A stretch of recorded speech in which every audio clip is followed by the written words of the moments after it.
Bon bah comme vous le voyez, hein, le matériel est prêt à aller en Espagne. Hein. Sauf que eux, ils n'ont pas encore leur permis de construire pour leur nouveau emplacement.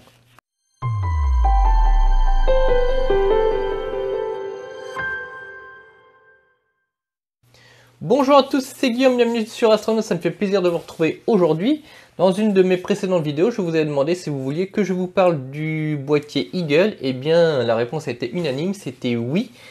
Et dans cette vidéo, on va donc parler du PrimaLuce Lab Eagle 5 Pro que vous retrouvez ici au-dessus.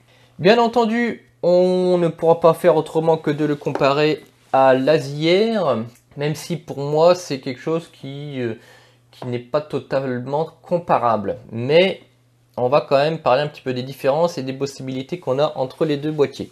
Alors l'Asier, il est connu, je pense qu'il est quasiment incontournable pour ceux qui veulent faire du nomade.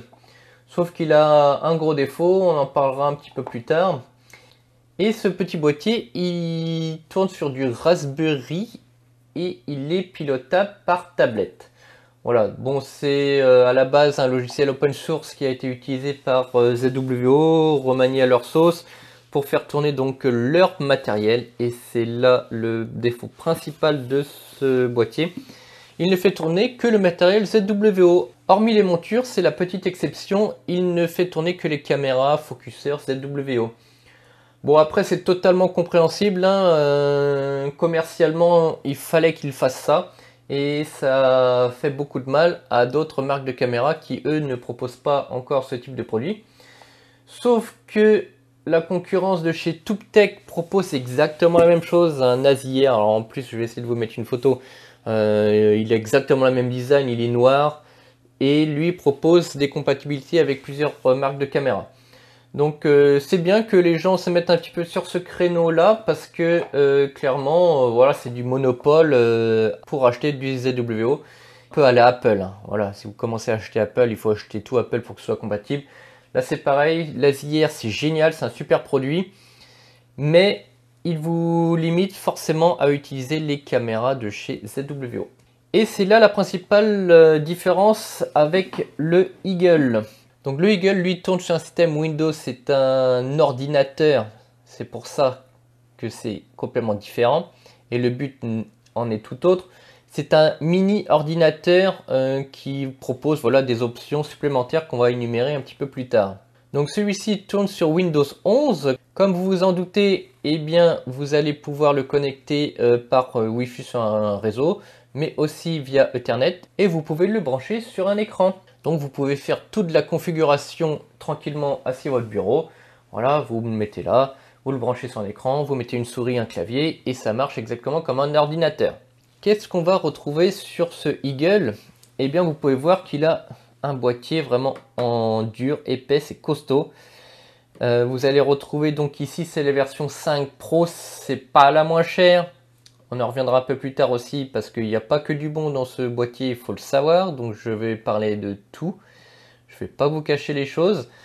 Mais parlons d'abord des bons points. C'est un boîtier solide, vous pouvez mettre plusieurs kilos dessus. C'est-à-dire là, je l'ai mise par-dessus la lunette. Mais si vous avez une petite lunette guide, vous pouvez la fixer par-dessus. Il n'y a pas de problème, c'est fileté, c'est fait pour. Donc vous pouvez mettre des queues d'aronde. Ici j'ai l'option Eco. C'est tout ce qui est sonde de température, calcul de points de rosée, etc., qui n'est pas intégré directement dans l'Eagle, ça c'est dommage. Ça c'est un mauvais point. D'ailleurs, pourquoi ne pas intégrer directement dedans et nous faire payer quasiment 200 balles pour ce petit truc? Ça c'est clairement abusé. Moi j'ai fait l'option de le prendre parce que ça part en remote et je serais bien content de l'avoir là-bas. Sinon je ne l'aurais pas pris. Qu'est-ce qu'on va retrouver sur ce Eagle? On va retrouver donc 3 ports de gestion des résistances chauffantes. On va retrouver 4 ports d'alimentation, 2 ports 3 ampères et 2 ports 8 ampères. Et là, un petit coup de gueule chez PrimaLuce Lab. Pourquoi faire des ports 8 ampères et pourquoi faire des ports 3 ampères? Alors que vous pourriez très bien faire que des ports 8 ampères ou 5 ampères. Je veux dire, des fois, on n'a pas besoin de 8 ampères, mais bref. Pourquoi je dis ça? Parce que les câbles entre les 8 ampères et les 3 ampères, ce ne sont pas les mêmes. Vous êtes obligé d'acheter du câble PrimaLuce Lab parce que ce sont des connecteurs propriétaires. Et entre les 3 ampères et les 8 ampères, ce ne sont pas les mêmes câbles. Et je me suis fait avoir. C'est-à-dire, j'avais acheté 4 câbles. Et ben, j'ai voulu les mettre sur 8 ampères. Ça va pas. Il y a des câbles 3 ampères, des câbles 8 ampères.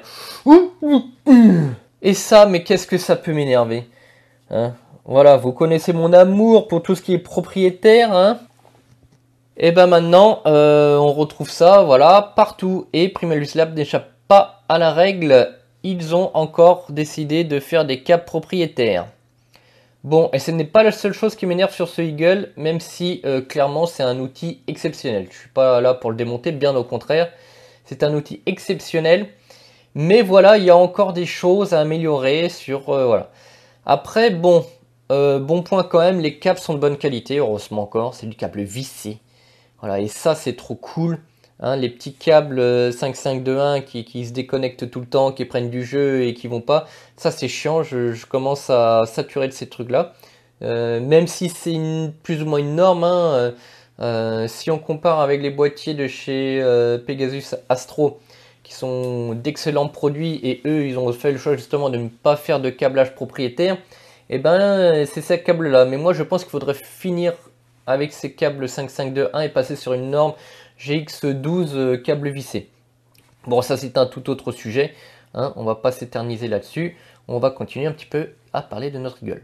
Alors, qu'est-ce qu'on va retrouver d'autre sur ce Eagle? Eh bien, on va retrouver, comme vous pouvez le voir ici, les antennes Wi-Fi, hein, classiques. On peut le brancher en Wi-Fi comme en Ethernet. Il y a un port Ethernet.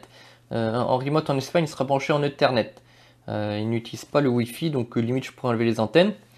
Ici, vous avez une autre antenne, c'est une antenne GPS. Voilà. Vous allez retrouver donc 3 ports pour résistance chauffante. Donc rien ne vous empêche de mettre un petit T et mettre d'autres résistances chauffantes. Ces 3 ports sont pilotés, on verra ça tout à l'heure. On va retrouver donc des ports USB-C puissance. Alors je sais pas combien d'ampères il peut sortir, mais je pense que c'est du 0,3 ampères. Donc ça c'est très pratique parce que là sur ce cas là je peux alimenter donc l'ISATO ici directement sans devoir le brancher sur un port 12 volts. Donc ça c'est un super point, il y en a plusieurs. Voilà, vous allez retrouver du HDMI, vous allez retrouver donc ici vous allez avoir 2 ports USB, un USB 3 et un normal ici. Ici vous allez retrouver encore des USB. Donc USB que vous pouvez utiliser donc pour du SSD, voilà, donc les clés USB c'est pratique pour ça. Ils sont aussi donc 3.0 et ici 4 ports USB pilotés. Ici vous pouvez les déconnecter à distance. Ceux-là vous ne pouvez pas les déconnecter à distance. Tous les ports d'alimentation sont déconnectables aussi à distance, on va le voir après sur l'ordinateur. Le Eagle peut créer son propre réseau Wi-Fi, c'est-à-dire vous pouvez utiliser une tablette un peu comme voilà l'Azier, vous connectez directement au Eagle et piloter le Eagle directement avec son propre réseau Wi-Fi. Pardon. Donc c'est un peu pour ça qu'on peut le comparer quand même à l'Azier, c'est-à-dire on peut l'utiliser quand même en nomade. Attention bien entendu à la puissance électrique que vous allez avoir à disposition. C'est un ordinateur, je le rappelle, c'est un mini PC, ça consomme un peu plus qu'un petit Raspberry Azier. Ça tourne sous Windows, donc voilà, il faut quand même penser à la puissance électrique qu'on va mettre derrière. Mais son principal usage reste quand même le remote, donc à la maison par exemple, comme moi actuellement je le fais pour ces séances de test avant de l'envoyer en Espagne, et forcément en observatoire. On va beaucoup le retrouver en observatoire. Si vous allez jeter un œil un jour dans une ferme de télescope, vous allez voir que vous allez retrouver ça quasiment partout, hein. Donc devant vous avez un petit bouton on-off, un bouton reset. Le bouton reset c'est pour resetter le réseau Wi-Fi. C'est-à-dire si vous êtes connecté au réseau Wi-Fi de la maison ou d'ailleurs, vous ne pouvez pas vous connecter au réseau Wi-Fi. Ça déconnecte le réseau Wi-Fi que le Eagle est susceptible de créer. Donc si vous voulez le resetter facilement parce que vous n'allez pas mettre à chaque fois un écran pour resetter ça, vous avez un petit bouton reset, vous appuyez dessus et vous allez resetter donc son Wi-Fi. Par contre, attention, si vous faites ça, vous ne pouvez pas être connecté donc au réseau Wi-Fi du Eagle et puis le Eagle connecté sur le réseau Wi-Fi de la maison. Ça ne marche pas. Donc après, si vous voulez vous reconnecter ou reconnecter le Eagle au réseau Wi-Fi de la maison pour l'utiliser en bureau à distance, il va falloir le reconnecter à un écran d'ordinateur. Donc le Eagle dispose d'un SkyMeter. On va dire il en dispose de 2. Vous en avez un sur le devant ici et un sur l'arrière ici. Sauf que si vous décidez de mettre l'avant à l'arrière et l'arrière à l'avant, eh bien forcément votre petit œilleton se retrouve du mauvais côté. Donc c'est très simple, vous le dévissez, hop, vous le mettez là, vous remettez le bouchon de l'autre côté, vous pouvez inverser votre Eagle. Alors vous avez tout un jeu de LED quand il est allumé, et ça forcément la LED, on n'aime pas trop ça. Donc vous pouvez entièrement les désactiver directement via l'application de Eagle. Alors il faut absolument que je vous parle d'une chose parce que c'est arrivé à un des clients d'Univers Astro. D'ailleurs, on s'en est rendu compte au moment où on allait programmer tout le matériel, d'ailleurs en Espagne aussi. Le Eagle ne marchait plus. Bon, alors les questions fusent, qu'est-ce qui se passe et tout. Il est démonté par le personnel de Trévin Cascaille. Et il s'avère que le disque dur, il a cramé. Alors, à quoi faut-il faire attention avec le Eagle? Et ça, je surligne en gras. Si vous achetez un Eagle, faites attention à la longueur des vis. Si vous installez quelque chose par-dessus, les vis, ils sont un peu longues. Elles vont toucher les cartes mères et le disque dur. Et là, c'est ce qui s'est passé. Il y a une vis qui était un peu longue. Elle a touché le disque dur. Elle a fait un court-circuit. Elle a cramé le disque dur à l'intérieur. Donc, ça se voit. On voit la trace sur le disque dur de la vis dessus. Si vous utilisez des vis trop longues, vous avez des chances de le mettre à la poubelle, votre Eagle. Allez, maintenant on va voir un petit peu comment on utilise ce Eagle sur l'ordinateur. Alors, pour avoir accès à l'interface de notre Eagle, vous avez plusieurs solutions. Si vous êtes comme moi sur un PC, il va falloir utiliser un logiciel de bureau à distance. Ici, moi j'utilise AnyDesk ou TeamViewer. Avec les licences gratuites, ça marche très bien.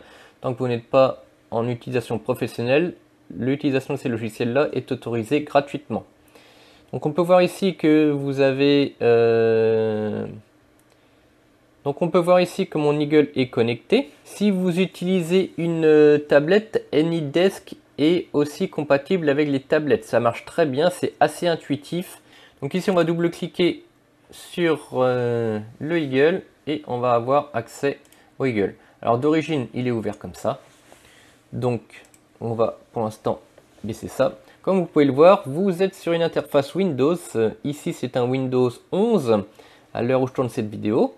Donc vous pouvez voir que j'ai pu installer donc Nina, Prism, les cartes du ciel, les drivers ASCOM, tout ce qu'il me faut pour utiliser tout l'ensemble de mon matériel. Et je le redis, ici nous ne sommes pas limités au simple matériel ZWO, comme vous allez pouvoir le voir dans Nina. J'ai installé ici donc de l'équipement Player One, le focuseur donc Primaluce Lab, la monture Pegasus Nix pour le guidage, voilà CPHD, etc., etc. Vous pouvez absolument connecter tout le matériel que vous avez envie sans être limité par une marque. Donc ce qui va nous intéresser essentiellement ici, c'est cette interface du Eagle, propre au Eagle. Donc qu'est-ce qu'on va retrouver ici? Vous allez retrouver une partie des ports USB en haut qui ne sont pas déconnectables, ceci. Vous allez retrouver ici un petit œilleton, c'est le Sky Meter. Donc ici, bon, il fait jour, donc on est dans le garage. Vous voyez qu'il indique 1358, donc plus le chiffre est bas, plus le ciel est lumineux. Avec son indication en Bortle ici. J'ai pu voir que chez moi, j'étais entre Bortle 4 et Bortle 4.5 en fonction des bonnes nuits. Alors ici, on a le système Echo, c'est une option. Ici, on peut voir la température extérieure, ici le point de rosée, ici la pression atmosphérique, le taux d'humidité, et ici quelque chose qui va nous intéresser tout particulièrement, une température modifiée. Vous allez pouvoir le retrouver ici dans les paramètres Echo, avec ici vous pouvez le connecter ou automatiquement ou non au démarrage. Donc ici on va marquer un écart de température, et vous pouvez aussi faire les calibrations. Alors à quoi va servir cet écart? Ça va servir à calculer une nouvelle température qui nous permet donc de déclencher les résistances chauffantes qui sont connectées donc à une température plus faible que ce que c'est réellement. C'est-à-dire si ici on était à 10 degrés, eh bien il calculerait une température modifiée à 6 degrés et on est donc en dessous du point de rosée, donc il déclencherait la résistance chauffante avant même qu'il soit réellement à 6,9 degrés. Voilà, ça permet de lancer des déclenchements de résistance chauffante un petit peu avant. Ici, résistance chauffante, donc on peut cliquer droit dessus, vous pouvez mettre le nom. Voilà, vous pouvez gérer un voltage.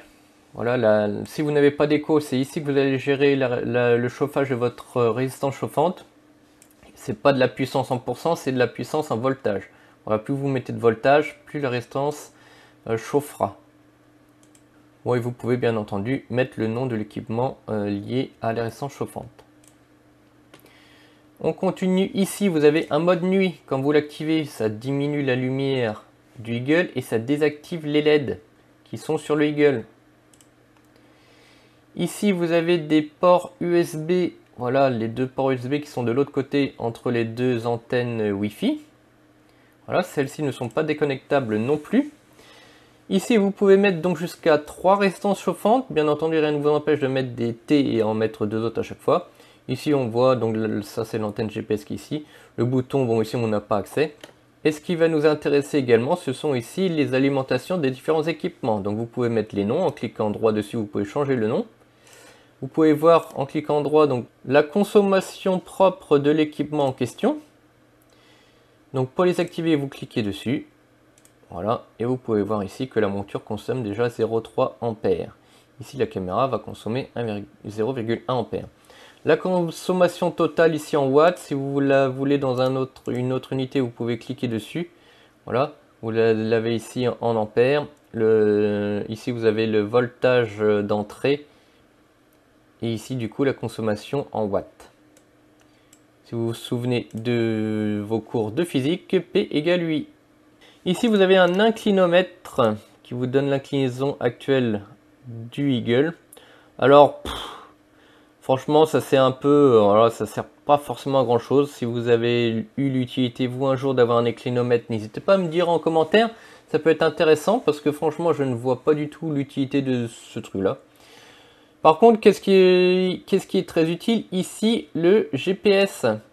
Voilà, donc ici, vous avez donc le nom de satellite qui est capté. Et vous avez toutes les coordonnées GPS que vous pouvez du coup réutiliser pour intégrer dans votre logiciel de prise de vue ou directement dans votre monture. Ici c'est la prise d'entrée, donc avec le voltage. Vous pouvez indiquer en cliquant dessus si c'est une batterie ou si c'est une alimentation secteur. La batterie, vous pouvez mettre une capacité de batterie, ça va vous donner le taux de charge et le nombre d'heures ensuite qui vous reste d'utilisation. Ça peut être pratique quand vous êtes en nomade. Donc ici, vous pouvez voir qu'il y a un doublon ici. En fait, ce que vous pouvez faire, c'est activer l'un ou l'autre. En fonction de là où vous avez mis votre œilleton du SQM, vous pouvez, il faut activer le bon. C'est-à-dire, en fait, vous pouvez le dévisser et le mettre de l'autre côté, par exemple, en fonction de comment pointe votre Eagle, si vous l'avez mis dans un sens ou dans l'autre. Ici, le réseau Wi-Fi auquel est connecté le Eagle. Et ici, les ports USB qui sont connectables et déconnectables. Donc, quand on clique dessus, on le déconnecte. Et quand on clique dessus, on le connecte. C'est très utile en remote, tout simplement parce que des fois, si vous avez un bug de câble USB, vous n'êtes pas sur place pour la déconnecter et reconnecter. Vous pouvez le faire directement en cliquant ici. Et vous pouvez même, du coup, déconnecter les alimentations. Donc, caméra ici, ça correspond à la Just M qui est, elle, alimentée en 12 volts. On peut voir ici que j'ai la boîte à flat, la monture et la caméra 7 notes de guidage ici. Donc vous pouvez absolument tout déconnecter en cliquant dessus, c'est hyper pratique et je vous conseille, si vous faites du remote, de placer vos équipements sur ces ports USB qui sont déconnectables. Si vous le faites sur les ports USB qui ne sont pas déconnectables, le jour où vous avez un problème en remote, vous ne pourrez plus les déconnecter. Il va falloir appeler et faire intervenir les personnes qui vont gérer votre matériel. Qu'est-ce qu'on va retrouver? Un bouton alimentation pour déconnecter ou reconnecter toutes les alimentations en une seule fois. Et dans paramètres avancés, vous allez pouvoir gérer un petit peu l'ensemble de votre Eagle. Voilà la fonction du bouton d'alimentation. Si vous cliquez dessus, qu'est-ce qui se passe? Éteindre, redémarrer ou la mise en veille. La gestion de l'écho. Et ici, vous allez avoir donc une température descendre un delta. Donc c'est un peu la même chose que vous avez ici, mais propre à chaque port. Donc vous pouvez gérer un delta ici. Et ensuite, pour chaque port, vous pouvez gérer encore en plus un delta. Ou alors, vous pouvez les laisser à 0 ici et laisser un delta de température directement ici. Donc moi, j'ai utilisé celui-ci. J'ai désactivé donc les deltas de base ici. Ici, dans limite des sorties 12 volts, vous pouvez gérer ici les alimentations en ampères de vos ports. À savoir que certains ports ne sont qu'en 3 ampères et d'autres en 8 ampères. Voilà, vous pouvez laisser ces ports là comme ça, c'est 3 ampères max pour le port 1.2 et 8 ampères max pour le 3.4, mais vous pouvez les limiter. Vous avez un détecteur de mouvement sur le Eagle. Bon, pareil, ça peut détecter le vent ou quoi. Alors, je sais pas si on peut l'intégrer dans un logiciel de prise de vue pour couper, par exemple, les prises de vue s'il y a trop de vent. Je sais pas, je n'ai jamais utilisé ce système. Alors, le mode silencieux, je sais pas c'est quoi, à vrai dire. De toute façon, c'est peut-être les bips qu'on entend. Souvent il va faire des bips le Eagle et je pense qu'on peut désactiver les bips. Alors à confirmer, franchement je sais pas. Et en vrai celui-là je m'en fous un peu.